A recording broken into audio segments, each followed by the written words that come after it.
Firstly, we will be starting with pacing. Okay, what is pacing?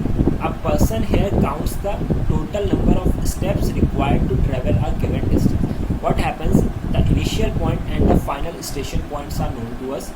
A person who starts from the first point and paces the entire ground based on the average number of paces. If his average step length, the average pace length of that particular person who is trying to traverse the field is known to us, and we can get to know total number of steps he has taken. The person who is moving, he can get track of total number of steps he is taking.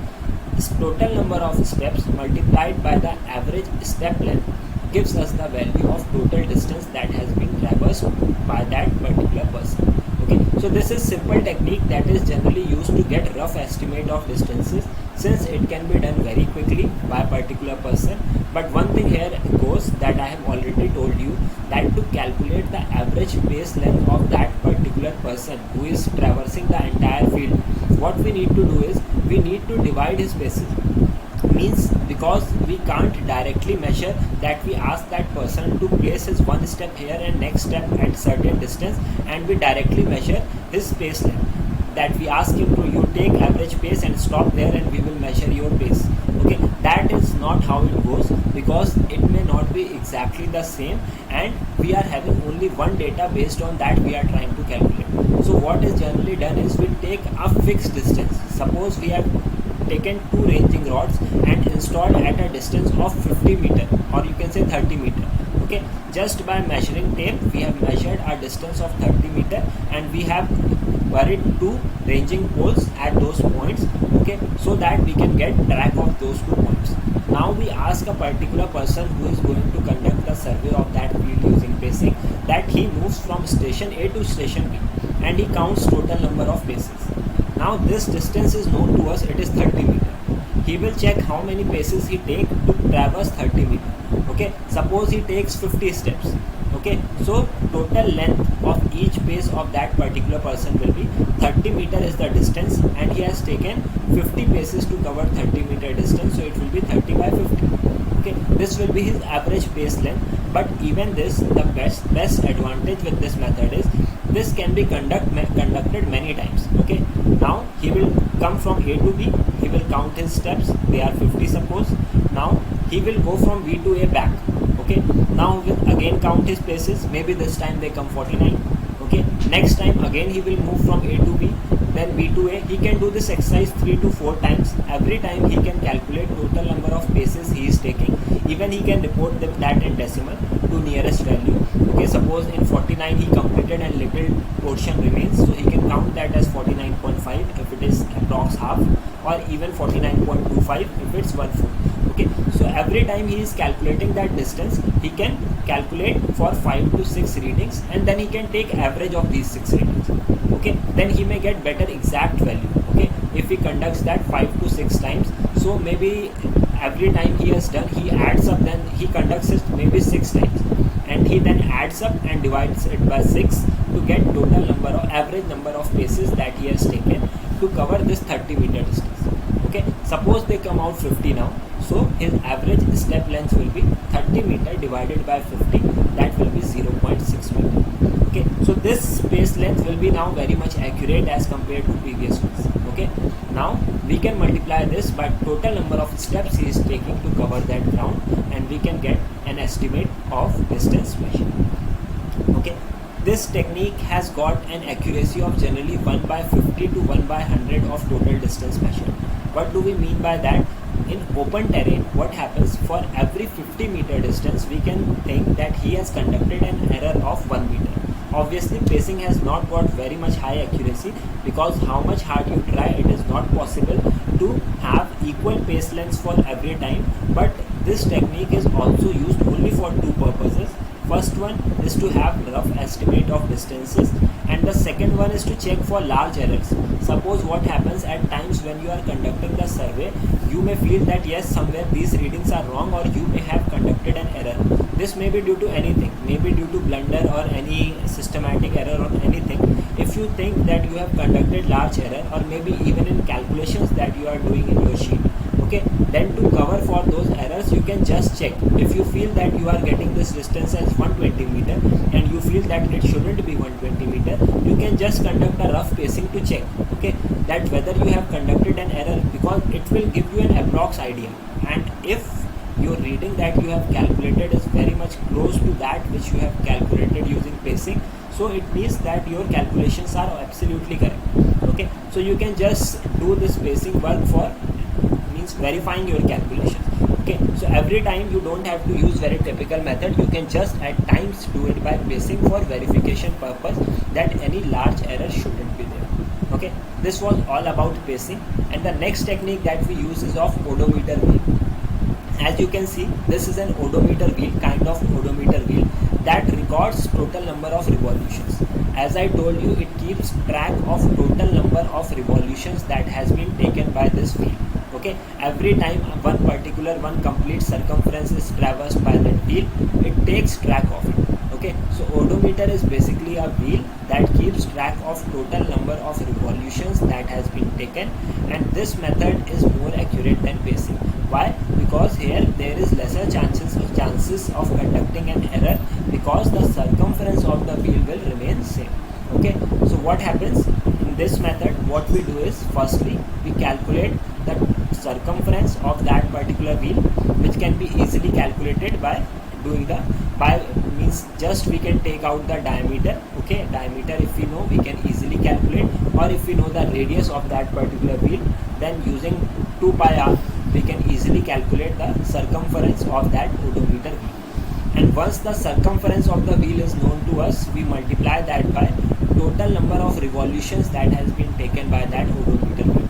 Okay, suppose it is taking 150 revolutions and its circumference was 2 meter. So total distance traveled will be circumference multiplied by total number of revolutions. So that is 150 into 2, which will be equal to 300 meter. So this is how odometer wheel works. Okay, next I will show you this with the help of an example also, so that you get a better understanding of this. See, it is given here that this is an odometer wheel. Okay, it is in the form of bicycle wheel, which completed 76.4 revolutions as it was rolled along a boundary field. So what happens, that particular odometer wheel has covered 76.4 revolutions that will be recorded by the instrument itself. Okay, now it is given that the diameter of this wheel is 2.74 meter. So we need to calculate the total length of the field in meters. Same technique we will use. We will firstly find the circumference of that wheel, that will be given by 2 pi r.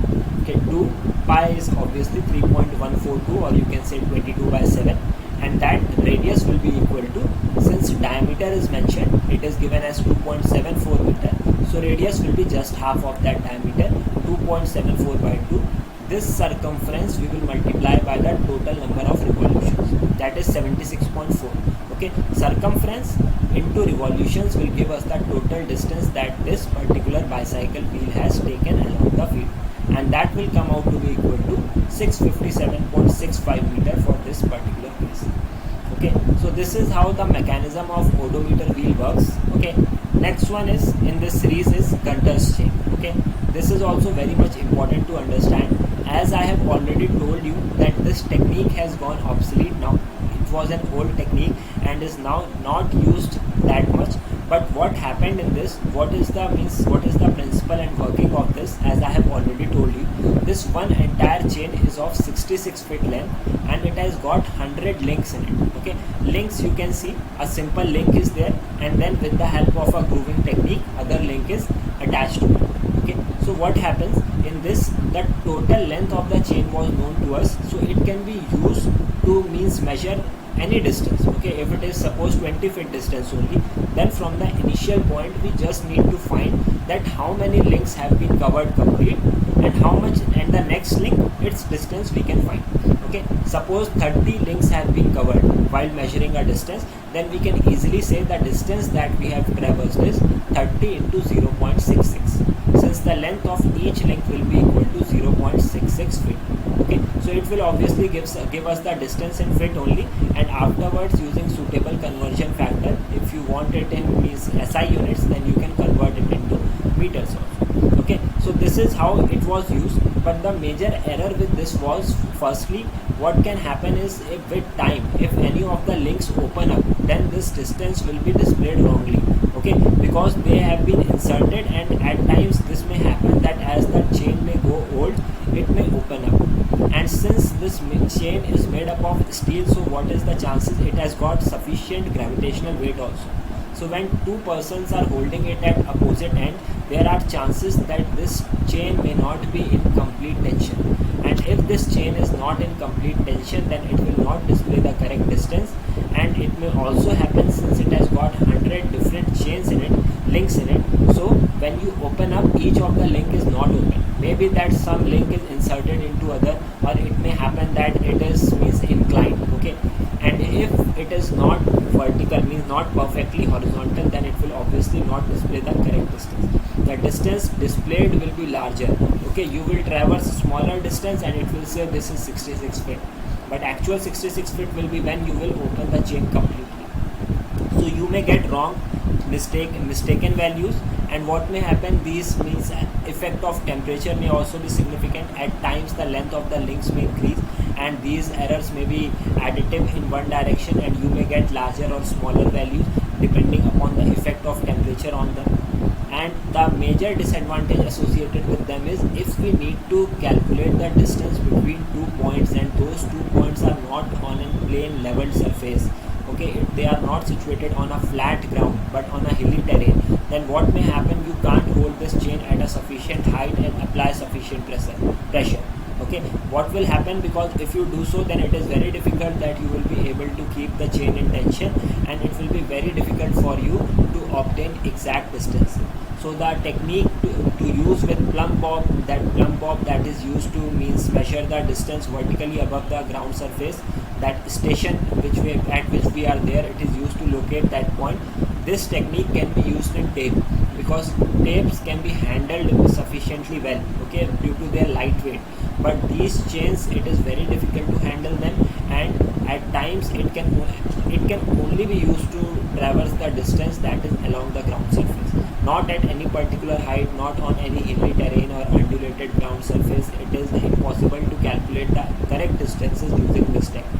And even errors may come due to the systematic errors, or kinking of the chains, or expansion of chains, opening up of links, sufficient tensile force not applied, which may also give us wrong values at times. But still, it was very famously used technique, and it has been used very long, because owing to its advantage, and it gives us the correct distance. Okay, so what happened there, one chain was of 66 feet. So if you want to traverse a distance of 1 mile, so 80 chains were to be used. So as soon as you have done 80 chains, so the distance was equal to 1 mile. And if you want to traverse the area with the help of this technique, then for every acre, 1 acre of land, this 10 square chains, 10 chain square, or you can see, were used. Okay, so this was about Gunter's chain, which is now not used, as I have already told you. Next comes is electronic distance measurement devices. Okay, these are very accurate techniques, as I have already told you. The major advantage associated with them is, they directly give us the horizontal distance between 2 points. Okay, initially they were only used for measurement of horizontal distances. Okay, only they were useful to record the distances, but now with times they are also used for measurement of angles also, in the form of total stations. Okay, they can be used for measurement of horizontal and vertical distances, as well as for measurement of horizontal and vertical angles also. It uses light wave or microwave, as I have already told you. They travel in the form of electromagnetic waves, and based on the phase difference, it measures the wavelength, which gives us the distance between 2 points. And the best part is, it does all the calculation in itself. We don't need to do any calculations, we just need to know how to operate the device, and it gives us the value of the final distance between 2 points. Okay, it just records the distance, or by measuring the phase difference between the transmitted signal that has been transmitted by EDMs and received signal. Okay, so based on that, we can get the final distance between those 2 points. Next comes stadia tachymetry technique. Okay, tachymetry technique, what happened, this I gave you a hint. What happens, you can see here, stadia hairs you can locate. Okay, so in tachymetry technique, basically what happens, two stadia hairs are there. The distance between those two stadia hairs is fixed, and the centermost point that is going in between them is known as central crosshair. So what happens when you look through those stadia hairs, the staff that is held at other station, okay, you can see where S, the difference between rod readings has been shown, there a staff has been held. Okay, and if the staff is held at the opposite station, so the intercept that goes into that staff means the difference between the topmost reading and the bottommost reading.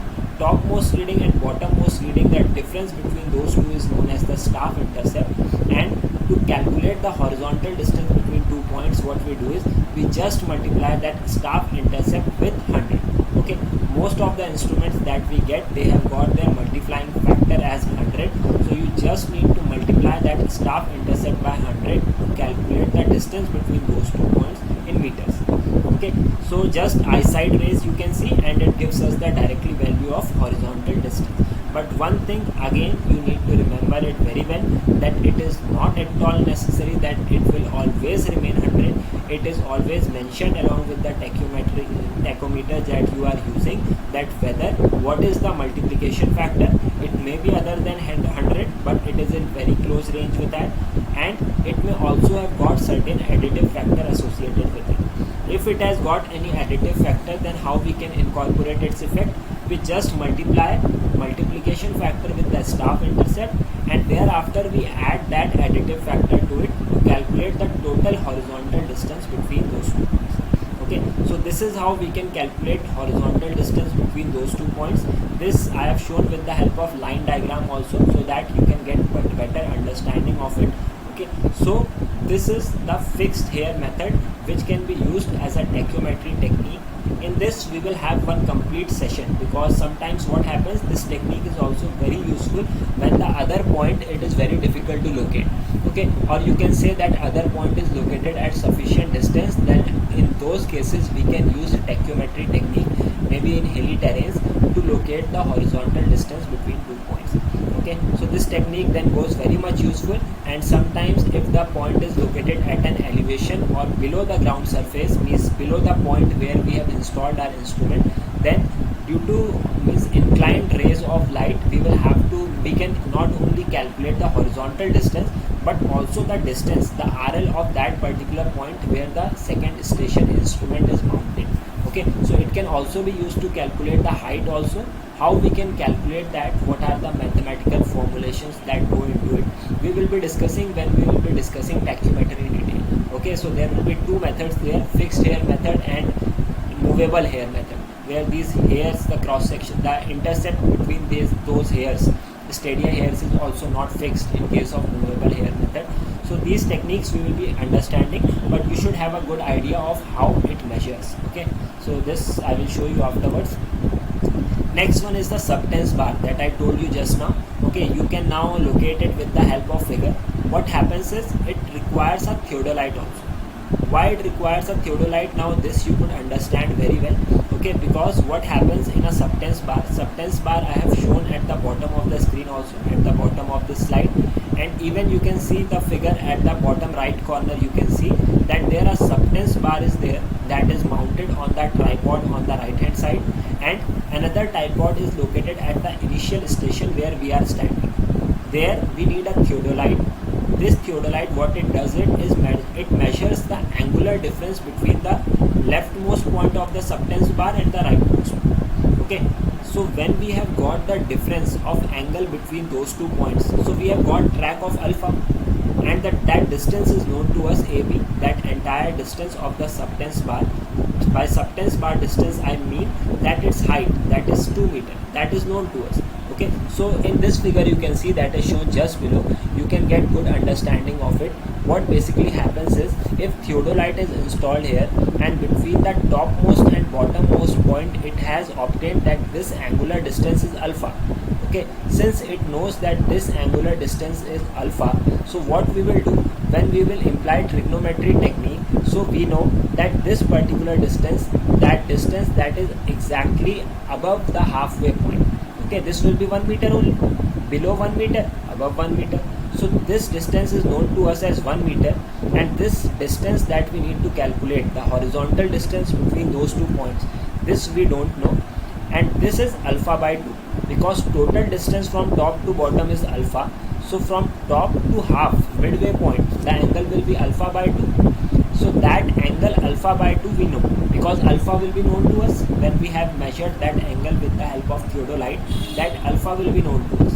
We can just half it to get alpha by 2. So that tan alpha by 2.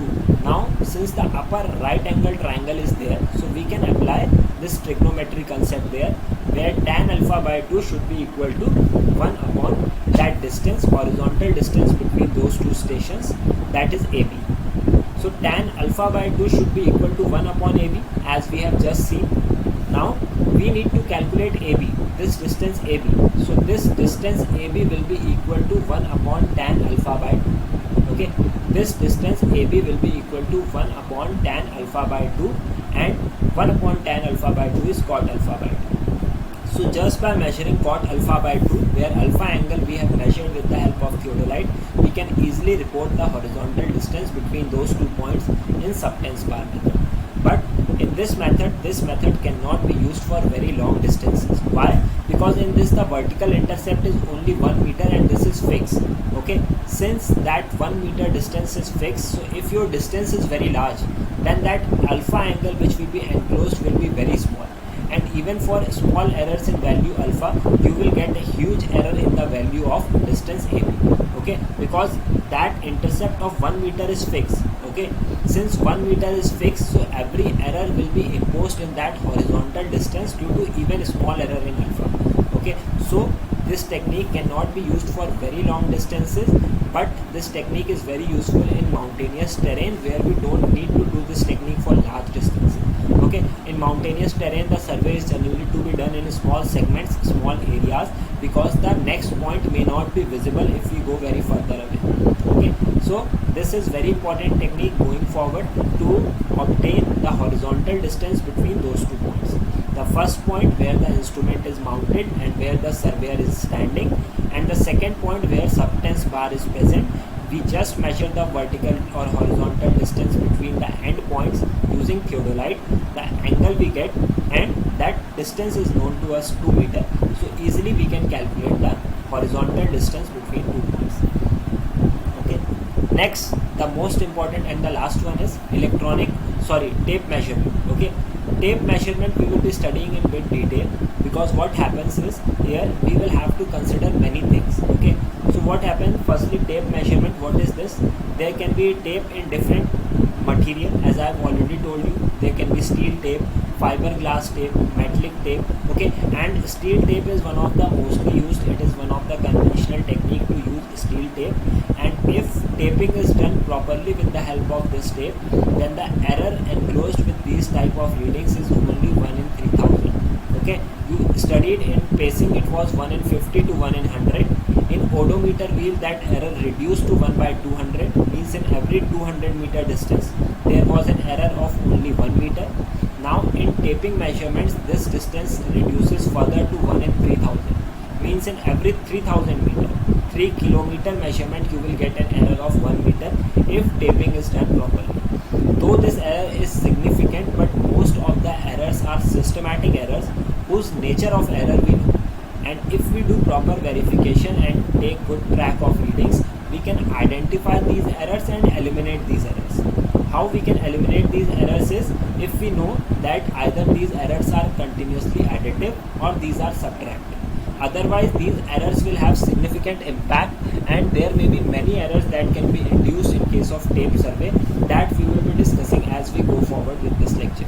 Okay, there may be error if the temperature variation occurs. Due to temperature variation, if you say higher temperatures are occurring of 45 to 50 degrees Celsius, then due to expansion there may be an increase in length of tape. Suppose initial length of tape we are considering as 30 meter, but due to expansion that length has become 30.1 meter. Now what will happen? This 30 meter distance, when we are thinking it is 30 meter, it is actually measuring 30.1. Okay, so we are getting lesser readings. So this may be erroneous, and we can eliminate these errors by knowing the nature in which direction this error is occurring, and what is the amount and magnitude of error. This can be obviously obtained by verification, or we can measure the length of tape using different tape also. Okay, so and also the length of the tape may be different, as I told you. The tape may not be in full tension. This may be the error, that tape that you are holding is not in full tension and it is sagging, or maybe it is possible that you have applied sufficiently high tension force that may lead to increase in length of the tape. So standardized conditions for these steel tapes have been defined. By standardized conditions, I mean that the measurements may be considered ideal when they are taken at these standardized conditions, and if these are violated, then we may have to induce suitable correction factor for them.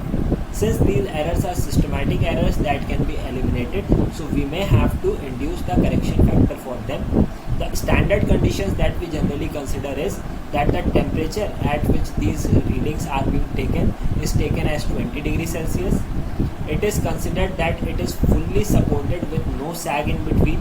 Okay, the standard conditions for steel tapes are that we consider that it is fully supported with no sag in between, and also the standard tension force that we consider of 50 Newton. Okay, so of 50 Newton tension force we consider, okay, that if tension force of 50 Newton is applied between two ends, the two surveyors that are at the rear end and the front end, if they apply tension force of 50 Newton, then we consider that there is no sag existing and the tape that we are using is perfectly level with respect to the horizontal ground surface, and it may give correct readings. But if these conditions are violated, the best part is we get those errors, but we can account for those errors, and we have to account for those errors. We have to eliminate them. Otherwise, as I have already told you, the errors may be small when we are measuring certain amount of distance, but as we move forward, if there is wrong length of that tape, then these errors may continuously add up, or they may be continuously subtracted. Okay, so we need to account for those errors and eliminate them subsequently. Okay, so this we need to remember. And as